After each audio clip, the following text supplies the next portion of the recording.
I'll never forget the look on Emily's face when the police officer handed me that court order. Her eyes, the same eyes I'd soothed to sleep so many nights when she was little, now looked at me cold, distant, like I was a stranger, as if 32 years of sacrifice, love, and dedication meant absolutely nothing. My name is Sarah Miller. I'm 68 years old, and until 3 weeks ago, I lived in the house I built with my late husband, Michael, the house where I raised my only daughter, the house I foolishly signed over to her believing I was securing her future, the house she kicked me out of with just 2 bags of belongings and my old dog, Lucky. But there's something Emily doesn't know, a detail that would change everything. Let me tell you how I got here. It all started 15 months ago. I was sitting in the living room looking at old photographs of Michael. It had been 5 years since cancer took him, but his absence still hurt like the first day. Emily came to visit me that Sunday like she usually did every couple of weeks. She sat next to me and noticed the tears I was trying to hide. "Mom, are you okay?" she asked, taking my hand in hers. I smiled at her, wiping my cheeks. "Just thinking about your father, sweetie. You know these days are always hard." Emily nodded and hugged me.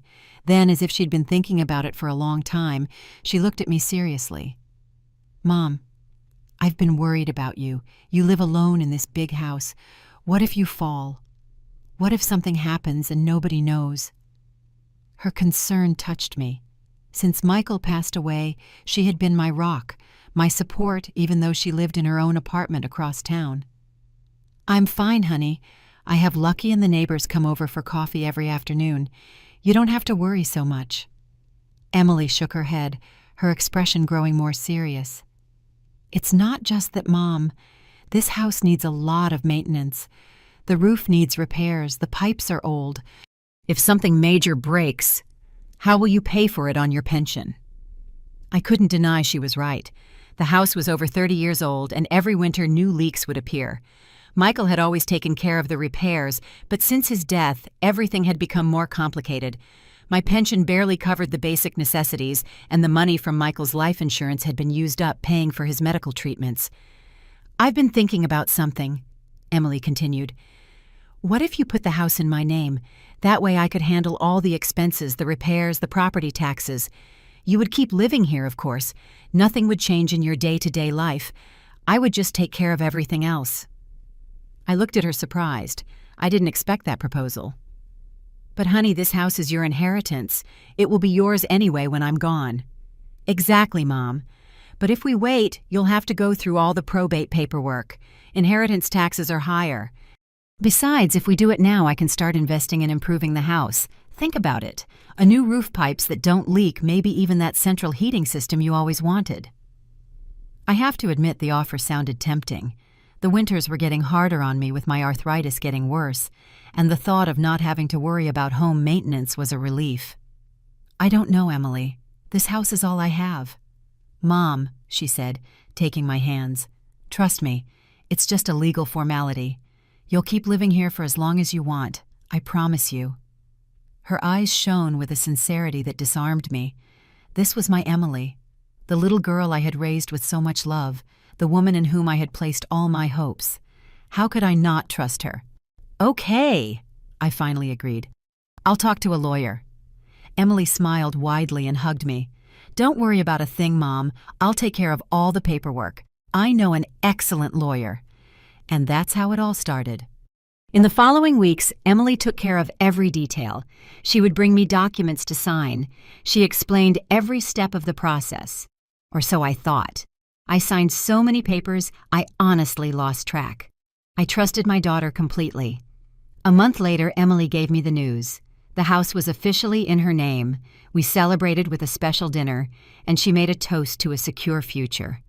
I remember feeling a weight lift from my shoulders. My daughter would take care of everything, and I could live in peace. The first few weeks after the transfer, everything seemed normal. Emily even came to visit more often than before. She brought workers to fix the roof, just as she had promised. She replaced the pipes in the main bathroom. She even hired a gardener to get the backyard in order. It was then that I met Derek. Emily brought him to dinner one Friday. Tall blonde with a perfect smile and a flawless suit. At first glance, he seemed like the perfect son-in-law. Derek is a real estate investor. Emily explained as he poured the wine they had brought. "We met at a finance conference 3 months ago. I remember thinking it was strange that Emily had never mentioned him before, but the way they looked at each other made me think it was recent and serious." "A pleasure to meet you, Mrs. Miller," Derek said, shaking my hand firmly. "Emily has told me so much about you. She says you're the strongest woman she knows." His words flattered me, but there was something in his eyes that unsettled me, a calculating coldness that clashed with his perfect smile. I tried to ignore that feeling, blaming it on my motherly jealousy. After all, Emily seemed happy, and that was all that mattered. Derek quickly became a part of our lives. He came with Emily almost every Sunday. He was charming, attentive, always bringing small gifts, chocolates, flowers, once even a collar for Lucky.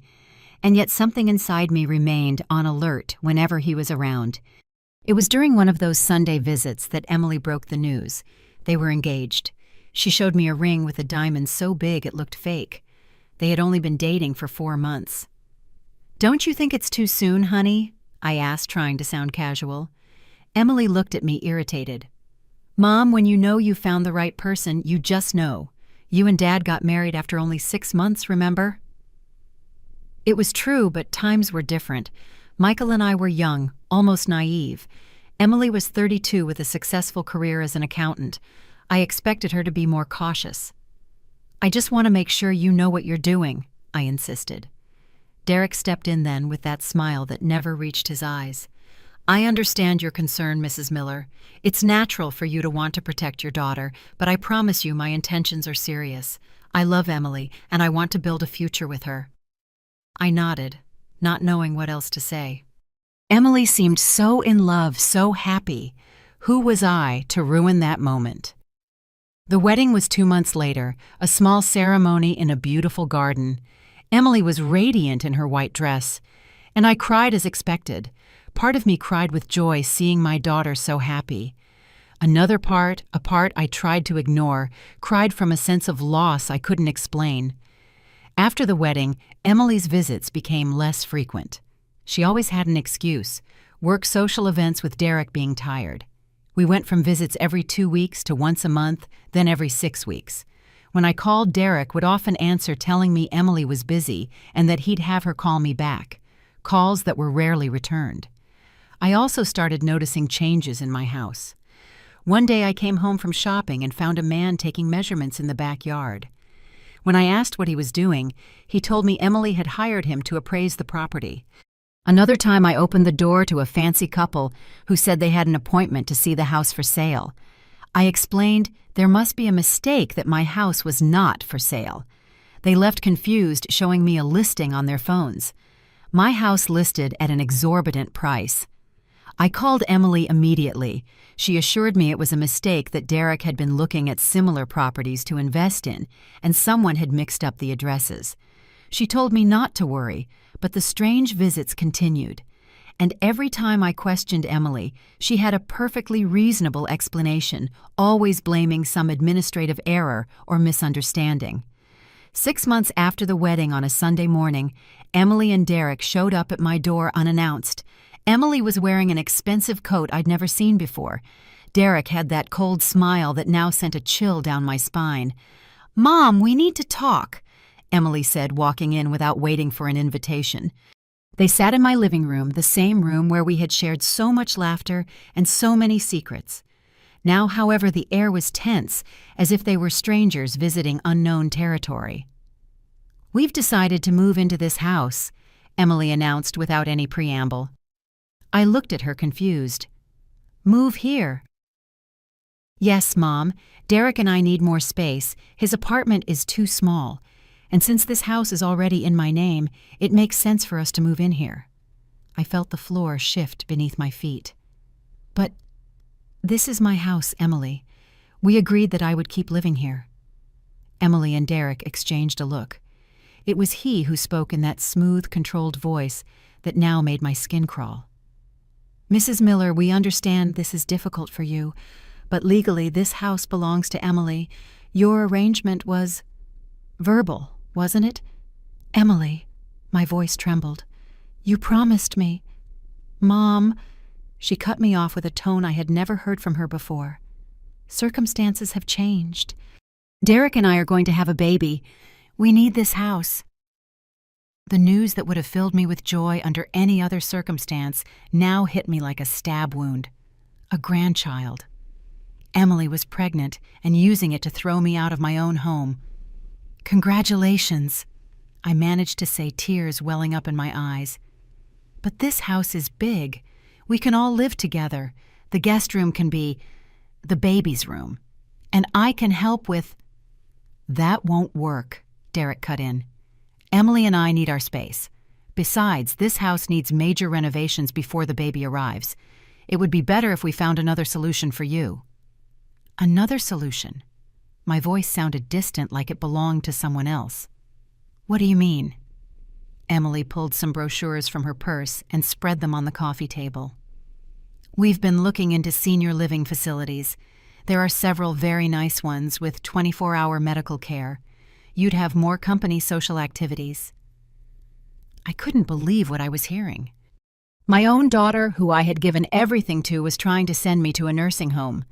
"I'm not going to any facility," I said with a firmness I didn't know I still had. "This is my house. Michael and I built it brick by brick. My only daughter was born here. My husband died here. I'm not leaving." Emily sighed as if she were dealing with a stubborn child. "Mom, be reasonable. The house is in my name.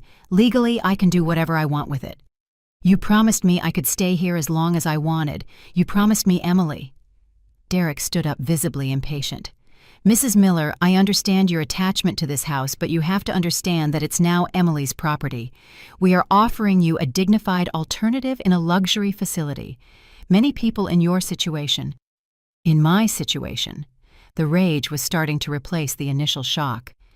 "And what is my situation exactly, Derek?" Being a naive old woman who trusted her daughter, Emily stood up, too clearly annoyed. "This is getting us nowhere. We'll give you time to think about it, Mom. 1 week. After that, we expect you to have made a reasonable decision." They left as abruptly as they had arrived, leaving me sitting in my living room with the brochures for retirement homes and a shattered heart. I didn't sleep that night.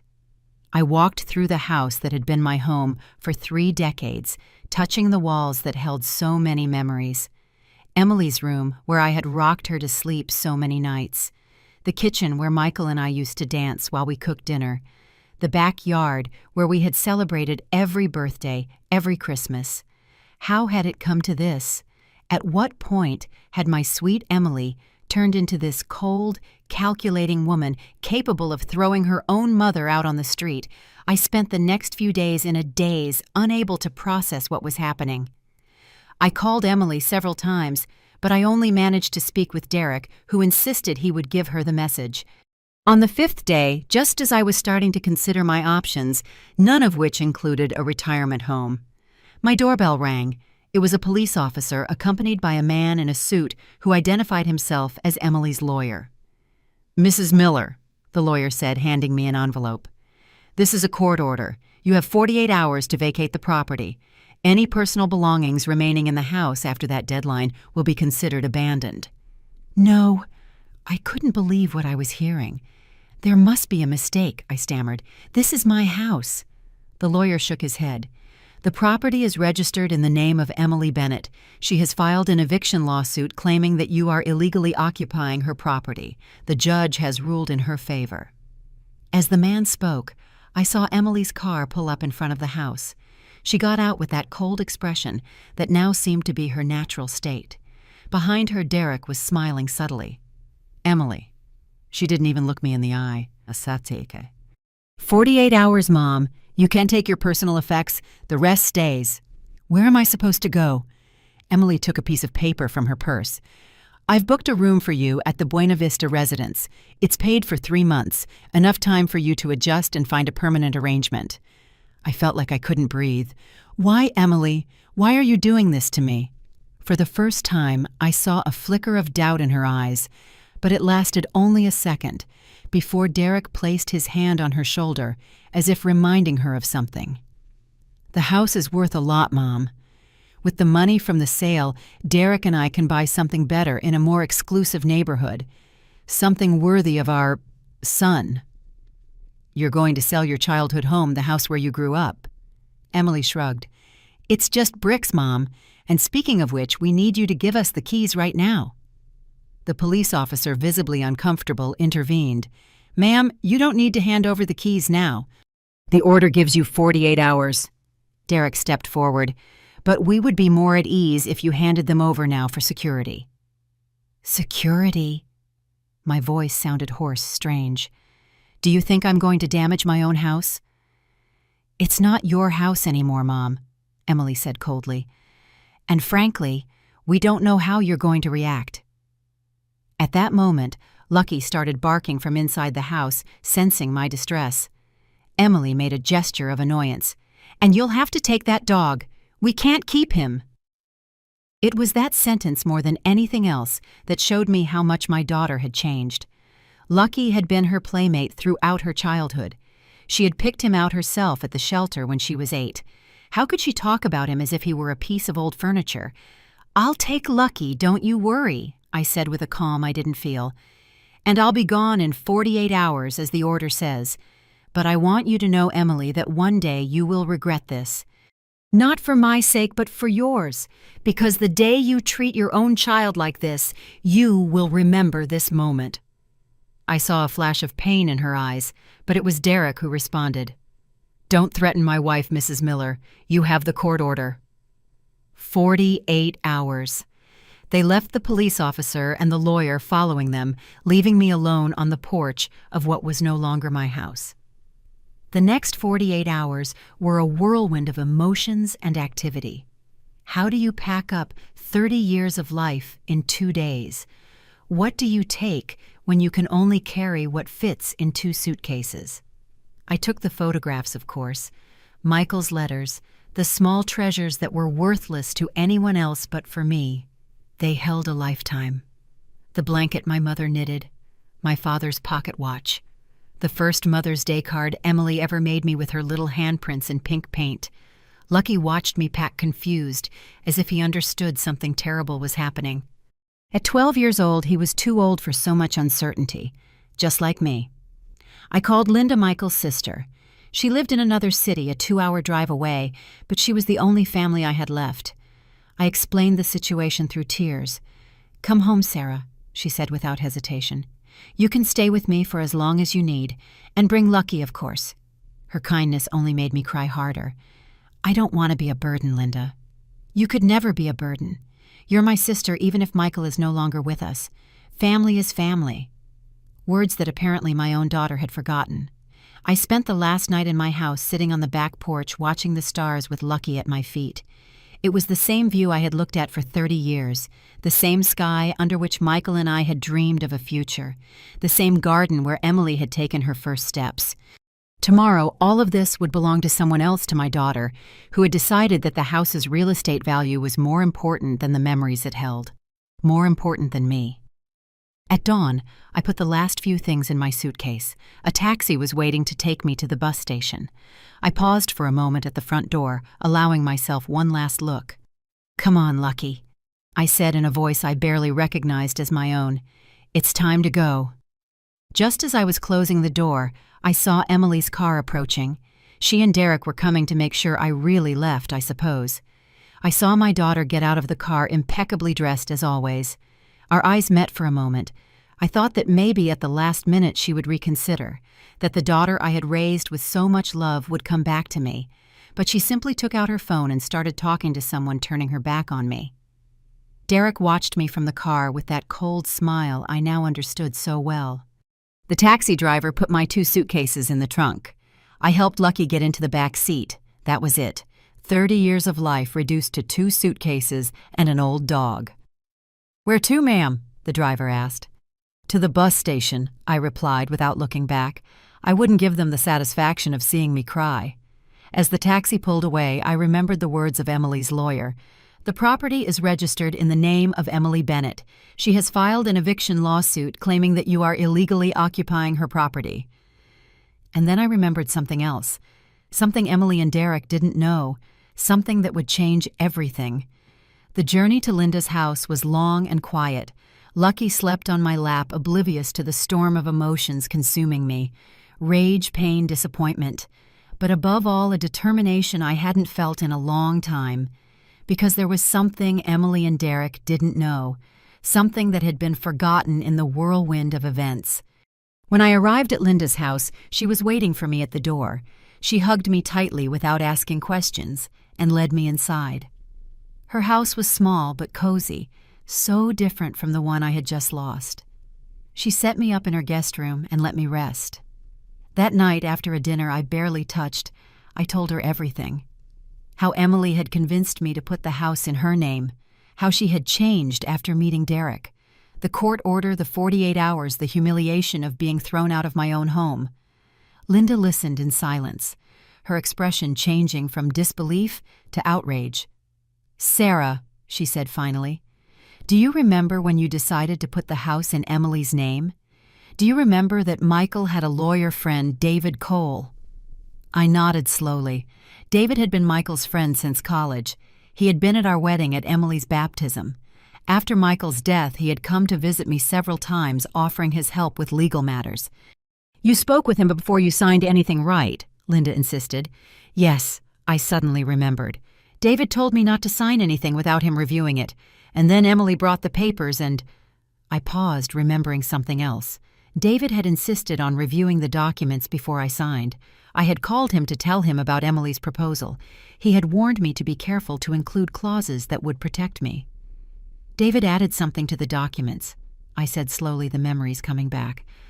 "A clause, the right of a life estate," Linda completed, smiling for the first time that night. "I remember because Michael and I talked about it when he was sick. David recommended that if you ever transferred the property to Emily, you should secure your right to live there until you die."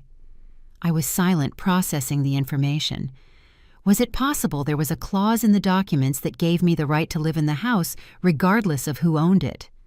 "But the court order," I started. "Emily and that husband of hers probably know nothing about that clause," Linda said. "I bet neither of them bothered to read the original documents. And if the lawyer they hired didn't do his job properly—" A small flame of hope ignited within me.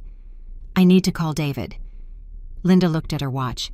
"It's late, but we'll call him first thing in the morning. Get some rest now. Tomorrow is a new day." That night, for the first time in weeks, I slept soundly. The next morning, Linda woke me up with coffee and some news. She had located David and briefly explained the situation to him. He was expecting us at his office at 10. We arrived on time. David, now with more gray hair, but the same kind smile I remembered, greeted us with a hug. "Sarah, I am so sorry about all this," he said, motioning for us to sit. "Linda has given me some details, but I need you to tell me exactly what happened." Over the next hour, I told him everything. Emily's proposal, the documents I signed the wedding with Derek, the changes in her behavior, and finally, the eviction order. David took notes, his expression growing more and more serious. When I finished, he took off his glasses and looked at me directly. "Sarah, do you remember I insisted on reviewing all the documents before you signed them?" I nodded. "Yes, you came to the house and we went over them together." "Exactly. And I added a specific clause, a life estate. It means that even though the property is in Emily's name, you have the legal right to live there until you die. It's a right that cannot be revoked, not even by the property owner. So the court order is invalid. It's completely invalid," David affirmed firmly. "The judge who issued it likely had no knowledge of this clause. Emily and her lawyer must have only presented the property title without mentioning the life estate. That's procedural fraud." A mixture of relief and rage washed over me. "Can I get my house back?" "Not only can you, Sarah, you must. What Emily has done is illegal. We need to act quickly before they sell the property." The following weeks were a whirlwind of legal activity. David filed a lawsuit against Emily and Derek, alleging procedural fraud and violation of my rights as a life tenant.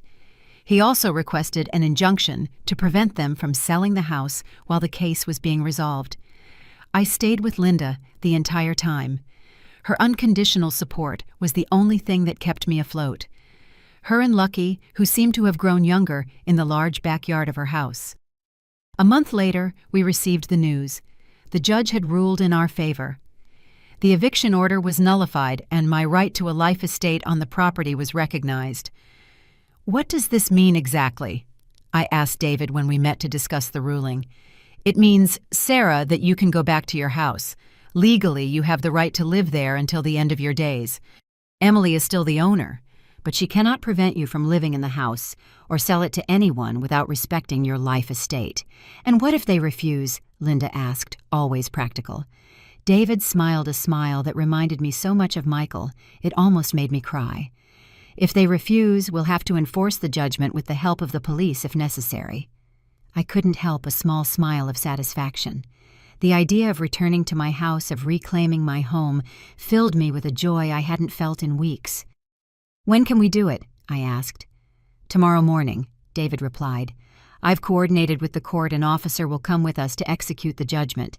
I barely slept that night, but for the first time it wasn't from anguish, but from anticipation. Lucky seemed to sense my excitement. He didn't leave my side all night. The next morning, David came to pick up Linda and me. Lucky rode in the back seat, his head sticking out the window, like when he was a puppy. On the way, David explained what we could expect. "Emily and Derek will probably be surprised. They may react with hostility. Let me handle the legal part. The officer is there to ensure everything proceeds peacefully." I nodded, feeling a mix of nerves and determination. I didn't know how I would react seeing Emily after everything that had happened. A part of me was still hurt, betrayed. Another part, the mother I would always be longed for, a reconciliation I knew was unlikely. When we arrived at the house, my heart skipped a beat. There was a "for sale" sign on the front lawn. Derek was outside talking to what looked like a real estate agent. They both turned as they saw our car pull up. Derek's face went from surprise to anger in a matter of seconds. He said something to the agent and quickly walked over to our car. "What are you doing here?" he snapped as we got out. David took the lead, introducing himself and handing him a copy of the court judgment. "Mr. Bennett, we are here to execute this judgment. Mrs. Miller has a life estate on this property, and we are going to reinstate her today." Derek looked at the document as if it were a poisonous snake. "This is ridiculous. We own this house legally." "Your wife acquired the property," David corrected, "but with a clear life estate clause in favor of Mrs. Miller, a clause you conveniently forgot to mention when you requested the eviction order." At that moment, the police officer accompanying us stepped in. "Sir, I have orders to ensure this judgment is enforced. Please provide access to Mrs. Miller, or I will have to report obstruction of justice." Derek looked around as if searching for a way out. Finally, he took out his phone. "I'm calling my lawyer and Emily." "Go ahead," David said calmly. "In the meantime, we are going to proceed." The real estate agent, clearly uncomfortable with the situation, muttered something about coming back later and left quickly. We walked toward the front door, Lucky trotting faithfully by my side. I felt a wave of emotions as I stepped back onto the porch I had swept so many times, where I had spent so many evenings with Michael watching the sunset. Derek followed us, talking heatedly on the phone. I could hear snippets. "Your mother, a lawyer, life estate, police." The officer asked me if I had keys. I shook my head. Emily had taken them from me on the day of the eviction. He rang the doorbell. No one answered. "The house seems empty," Linda commented. Derek finished his call and walked over, visibly upset. "Emily is on her way, my lawyer, too. This is a mistake." "There is no mistake, Mr. Bennett," the officer said firmly. "I have a valid court judgment. Do you have the keys to the property?" Derek hesitated, but finally pulled a set of keys from his pocket. "This is an outrage," he muttered as he reluctantly opened the door. Entering my house after a month's absence was like breathing again after being underwater. Despite the obvious changes, new furniture, freshly painted walls, the smell, the light coming through the windows, everything felt familiar, a part of me.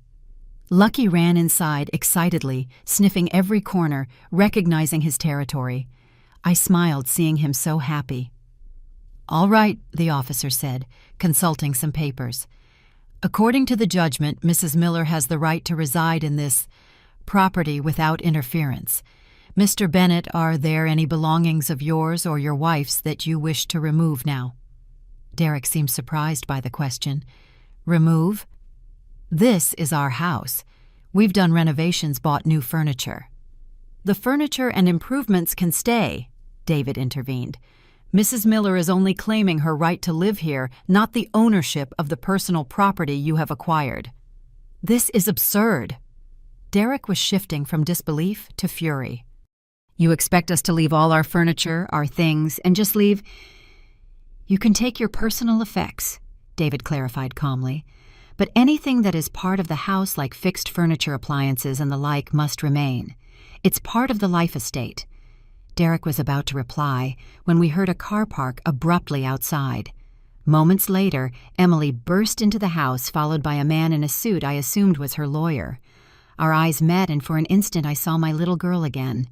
The girl who ran into my arms when she scraped her knees, the teenager who cried on my shoulder over a broken heart, the young woman who had hugged me at Michael's funeral, promising we would always be together. But the moment passed, and the woman in front of me had cold, calculating eyes. Eyes she had inherited not from me, but from her father. Michael had always had that look when he was furious.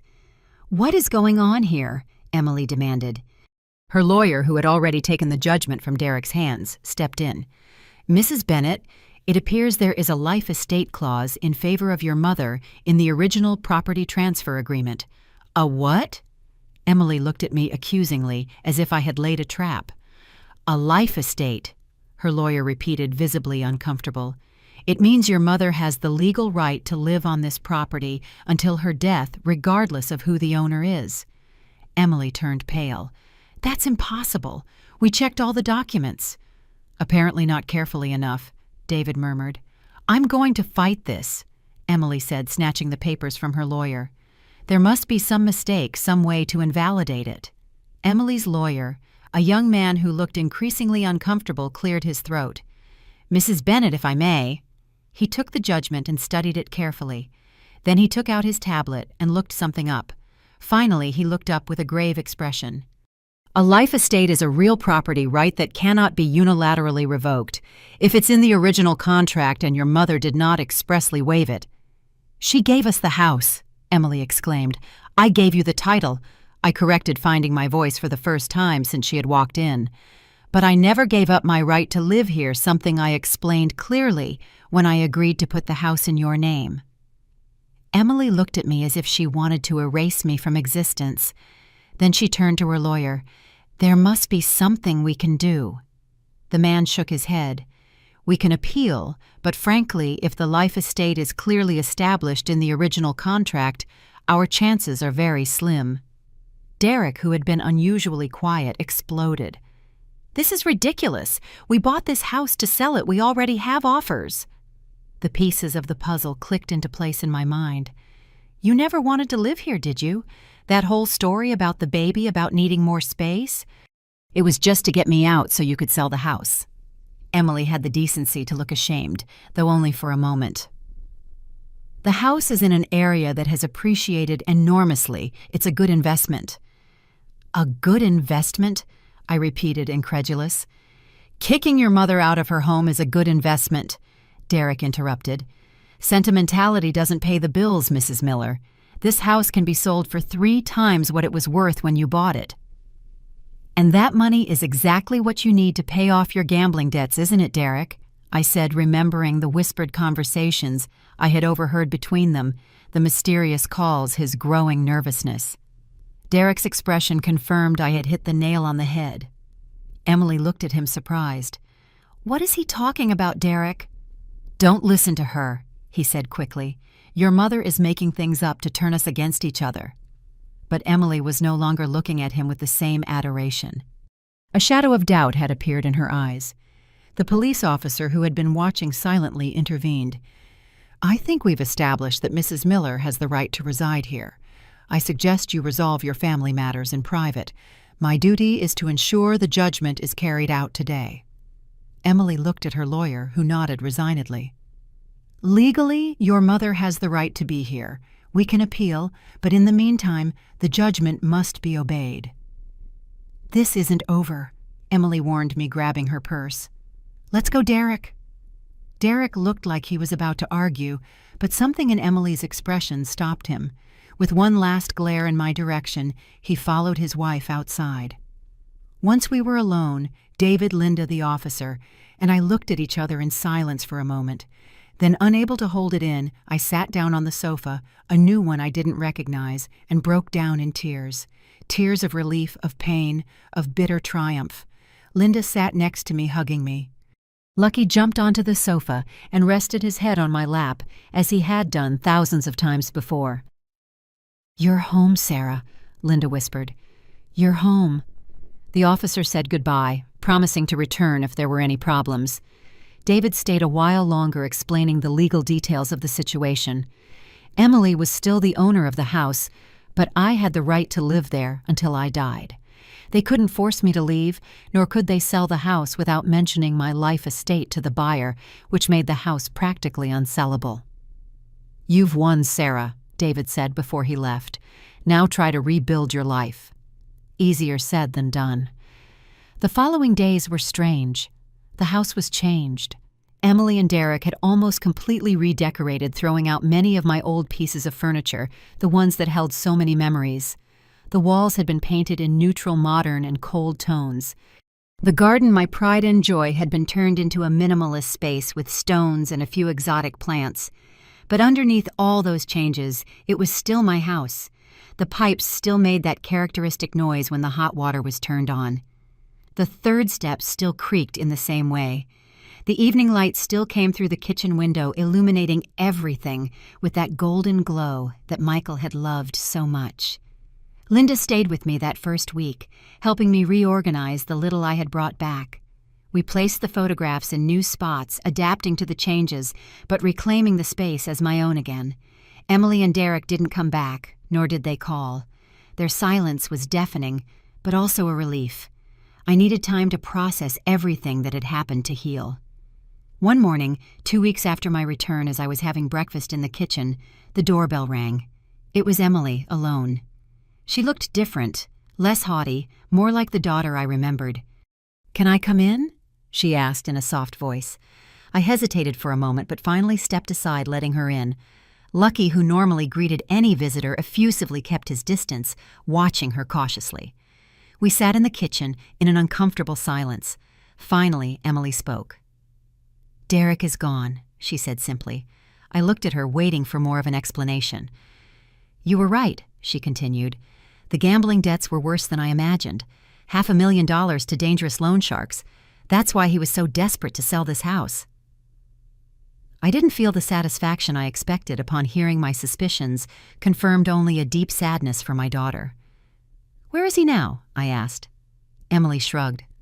"I don't know. He left a note. Said he got money from another source and that he needed time to get his life together." "I'm sorry," I said, and I meant it. Emily looked at me with surprise. "You're sorry? After everything we did to you?" "You're my daughter," I said simply. "Your pain will always be my pain." Her eyes filled with tears. "I don't deserve for you to be so good to me." I didn't answer. It was true. She didn't deserve it. But a mother's love doesn't work in terms of deserving or not. "And the baby?" I asked after a moment, remembering the excuse they had used to kick me out. Emily looked down. "There is no baby. There never was. It was Derek's idea to make you feel guilty if you resisted." The calculated cruelty of that lie hurt me more than anything else. To play with something as sacred as a grandchild. But I said nothing. What was there left to say? "I'm going to file for divorce," Emily continued. "And I'm going to try to make things right, starting with giving you the house back." I looked at her, surprised. "That's not necessary." "It is," she insisted. "I never should have agreed to this plan. It was a terrible mistake, unforgivable." "Nothing is unforgivable between a mother and a daughter," I said softly. Victoria broke down crying then, with sobs that seemed to come from the depths of her soul. I got up and hugged her, feeling her body tremble against mine, just like when she was little and had nightmares. "I'm sorry, Mom," she repeated through her tears. "I'm so sorry." I forgave her, of course. Not immediately, not completely. But I started that day. The road to reconciliation would be long, full of difficult conversations and wounds that would take time to heal. Emily had betrayed my trust in the worst possible way, and that's not easily forgotten. But she was my daughter, the little one I had rocked to sleep, the girl whose scrapes I had cleaned, the young woman whose tears I had dried. A mother's love is perhaps the most resilient force in the universe. 6 months later, the house was legally back in my name. Emily insisted as part of her process of making amends. Derek disappeared completely from our lives, though occasionally rumors would surface about his new troubles in another city. Emily and I began a new relationship, more mature, more honest. She moved back to her apartment, but she came to visit regularly, not out of obligation, but by choice. Slowly we rebuilt our trust. A year after my return, we were sitting on the back porch looking at the garden we had replanted together, restoring it to its former glory. Lucky was dozing at our feet now, a very old but happy dog. "Do you know what hurt the most?" I asked Emily, feeling that we could finally talk about it without the pain being unbearable. She looked at me expectant. "It wasn't losing the house. It was losing you, seeing who you had become." Emily nodded with tears in her eyes. "I know, and that's what I'll never fully forgive myself for. Not the court order, not the lies, but betraying everything you taught me about love, family, integrity." I took her hand. "But you came back. You chose the right path in the end. Thanks to you," she said, "to your strength, your dignity, to that detail. We forgot to check in the documents." I smiled, remembering the look on Emily's face when she discovered I had the legal right to stay in the house. "The life estate, your father's foresight through David." "Dad always looked out for us even after he was gone," Emily murmured. "Yes," I agreed, looking at the sky that was beginning to turn orange. "Always." That night after Emily left, I stayed on the porch with Lucky for a while longer. The house was mine again legally, and in every way that mattered. My daughter had come back to me not as the person manipulated by Derek, but as the Emily I had raised. Life had taken a lot from me, Michael, too soon, almost my home, and temporarily my daughter. But it had also given me back so much. My dignity, my house, my rebuilt family. And it had taught me an invaluable lesson. That even in the darkest moments when it seems like you've lost everything, there's always a detail, small but crucial, that can change everything. In my case, it was a legal clause that Derek and Emily overlooked, but it was also my inner strength, the one I didn't know I had until I was forced to use it. Today, sitting on the porch of the house, I almost lost with the daughter I almost lost, and the dog that never left my side. I am at peace. This is my house, my home, and no one will ever take it from me again.